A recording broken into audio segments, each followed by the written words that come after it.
Ladies and gentlemen, we have the story of Caleb Quinn, aka the Deathslinger.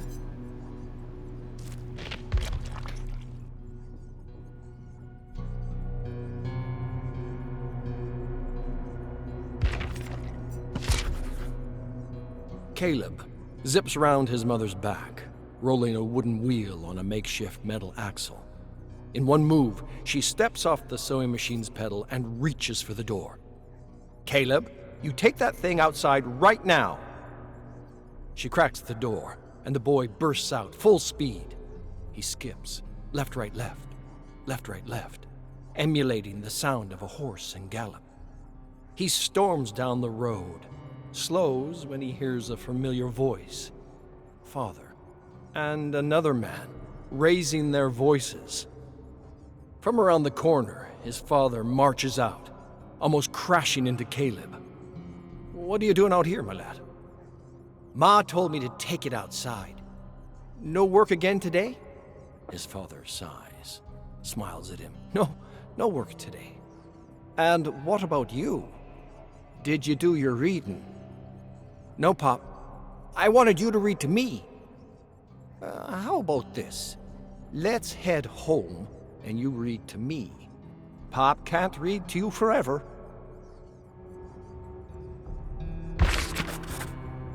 The axe falls again, but the log does not split. Despite the biting cold, sweat drips from Caleb's brow. "Put your back into it, Mabukel." Caleb glances at his father, exasperated. He looks at his father's own back, bent and broken from years of grueling labor. He bites his tongue. Caleb takes one more swing and finally splits the log. He throws the pieces under his arm and takes his father's arm with the other, leads him into the home. His mother lies in bed. He checks her forehead. The fever's finally breaking. She's sleeping peacefully, so he tucks her in and feeds some wood to the fire. Fills the hot water beside the bed, adjusts the copper rod he set up to warm her blanket. "Caleb, can you grab something for me?" "Yes, Pop." Under the bed. There. Leather." Caleb looks, finds it, drags out a light leather apron, loops across its belt, all empty. The old wrench. "What happened to your tools, Pop?" "I sold them years ago, my lad. Weren't doing me no good out here. Better to feed you than have them rotting under the bed." Caleb passes his fingers over the wrench. "You gonna sell this one too?" "Nah, you take it. We'll teach you how to do some things. Maybe by the time you're a man, things'll change around here. Besides, ain't nobody gonna buy it anyway." Hang on. I had it working not 5 minutes ago, sir." Bayshore looks down his nose at the strange device. How many men do you suppose this contraption could replace on the line?" Caleb stops oiling the chamber and thinks for a moment. Not sure. Could be a dozen. More important is that it never makes a mistake. Gives you the same result every time. Come inside, Mr. Quinn. Let's talk in here." Caleb follows his boss into a lavish office. He looks at the enormous desk with its miniature train and its glass globe. Desk probably costs more than everything Caleb owns. He slumps into the seat across the desk. "Mr. Quinn, I think you're a bright young man, positively bursting with potential. I've stuck my neck out quite far keeping you in our employ. That's because I expect big things from you. Think bigger." Sorry, sir." No need to apologize, young man. But we won't be buying this contraption, I'm afraid. Speak to Lee in the workshop. He'll set you straight." Caleb gets up, puts a hand on the spike planter. "Actually, you can leave that here, young man. Head to Lee, quick."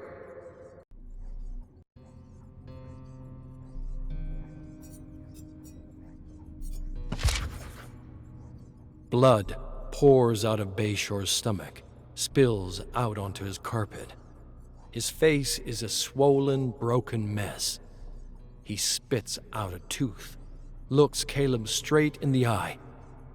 "You'll hang for this?" It's enough to bring Caleb back from the rage that had subsumed him.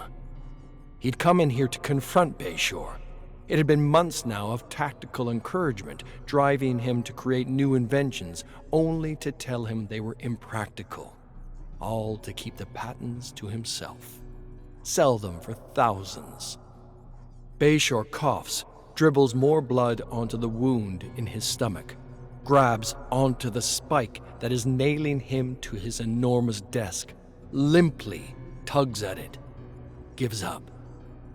Caleb tries to form words to tell Bayshore it isn't even about the money, but he can't find them.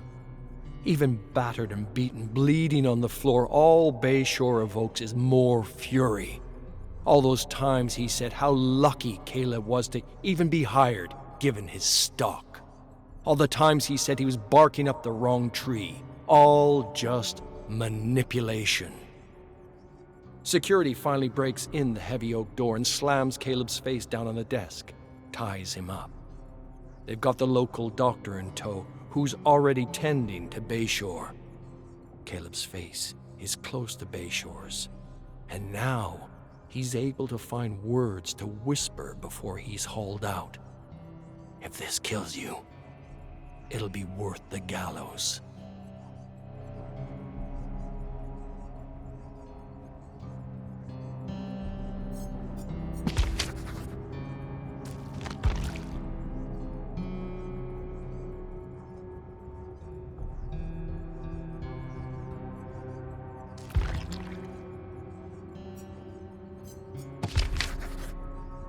You're kidding.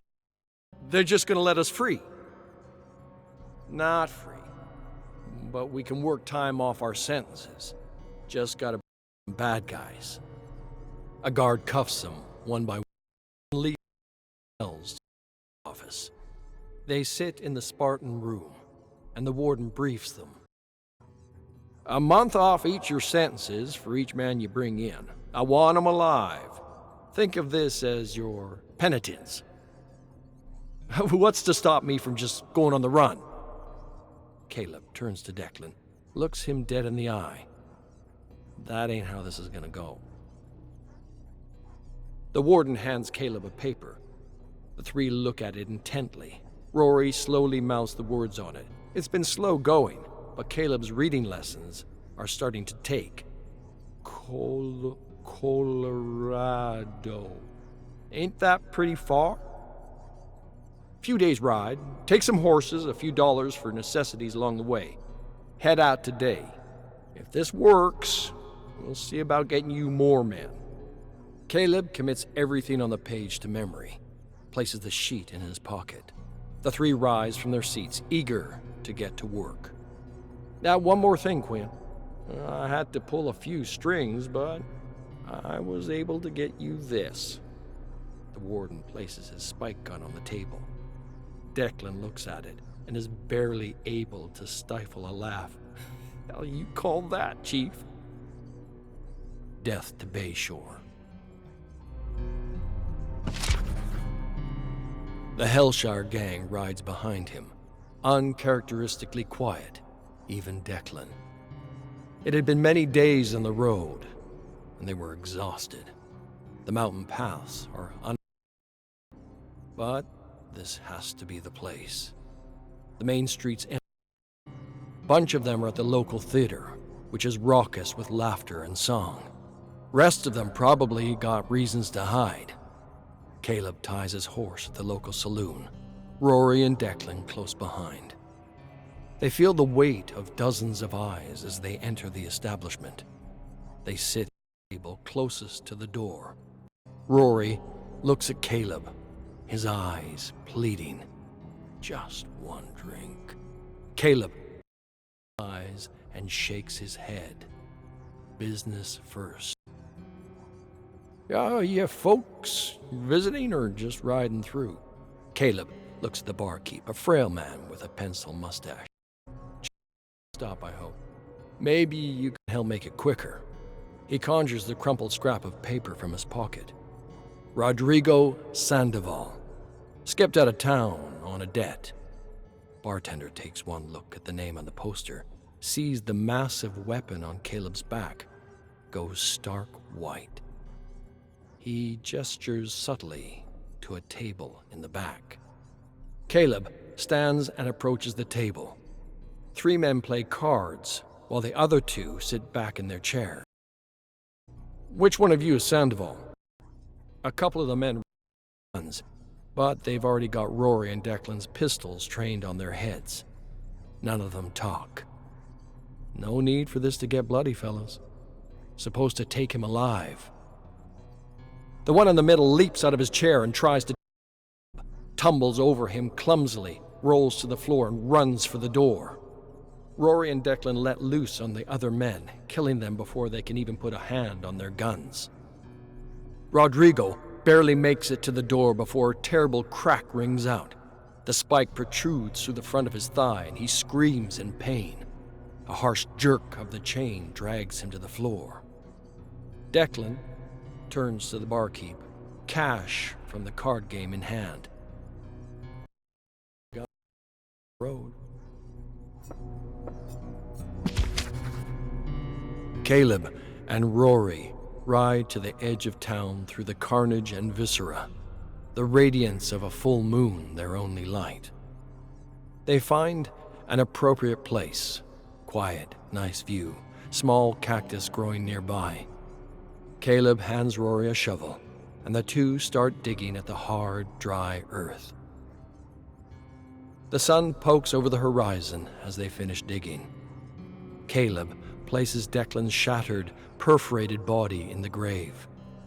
They cover him and place a small marker on top, a pile of sturdy rocks. Rory coughs, perhaps from all the gunpowder, perhaps choking back tears.